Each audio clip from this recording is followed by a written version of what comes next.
Brett, you have pinpointed a matchup in the Pac-12. Number 23, Oregon State at Washington. The Huskies are a 3.5-point home favorite, total of 55.5 after some line movement here. This one kicking off 10:30 p.m. Eastern time on ESPN2 on Friday night. Yeah, if you like weird Pac-12 after dark games, this one's going to be even weirder because there is what I saw in a tweet is described as a atmospheric river over Seattle on Friday night. That's going to bring... Now, if any city in America is going to have an atmospheric river, Seattle would be on the top of my list. That is for sure. Yeah, no, for sure. But this isn't going to be your Seattle drizzle to moderate rain. Apparently, it's going to be dumping buckets on them as early as Thursday, all the way through Friday, Saturday, Sunday. It's just trapped over Seattle. So there's going to be a lot of rain, about 20 mile an hour sustained winds, 40 mile an hour gusts possible. Again, we're on Wednesday, so you want to keep an eye on this forecast to see if it does change. Because what we've done on this podcast before is take advantage of forecasted bad weather conditions that improved. We did it with the Clemson-NC State game and the hurricane that didn't end up really coming through during the game. So definitely keep an eye on that. The weather is going to affect Washington's offense much more than it is Oregon State's. Washington is an extremely effective passing offense. Michael Penix Jr. is playing some of the best football in the country, while Oregon State is a lot more efficient running the ball. And, the rain affects the pass game more than the run game.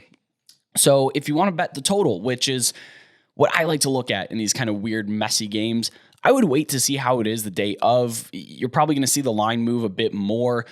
If it's not going to be that bad, you could back the over because it's come down 3 points overnight. And, like I said, we've capitalized on these weather overreactions before. And if it's looking really, really bad, 55 is a pretty high point total for what could be a washout or playing in a lake. So you could bet the under there. It's kind of in the middle right now. It's an interesting point total. It's not super low. It's not super high. But, if you frame it in, it's going to be clear weather conditions, then you got 3 points of value on the total. And if it's going to be a total washout, then 55 is just entirely too many points. So just keep an eye on that. Oregon State's been pretty good against the pass if we're just talking about the game itself. So they do match up pretty well against Oregon's offense. But Oregon State is a lot more balanced. They can throw the ball. They run the ball very well. The line did move a point in favor of Oregon State and put it to 3.5, and it was at 4.5 yesterday. So, yeah, again, I'm probably waiting to see the field conditions and then live bet it or put in a last-minute bet accordingly. The total has ticked down another half point as we've been recording here. 54.5's at most of the books. There is still a 55 as far as the spread. Like we said, 3.5's across the board, but there is a 4 available at BetMGM. And in terms of the up-to-the-date forecast as we record here Wednesday morning East Coast time, it's looking like not so much the 20 mile per hour sustained winds, but more like 15 to 20 with that 7 p.m. Pacific time kickoff or 7:30 p.m. Pacific time kickoff, and precipitation, anywhere between 60 to 70%. So if we're talking winds less than 20 miles per hour as opposed to sustained over 20 with gusts in the 40s, that's a little bit more manageable than what we're currently seeing now.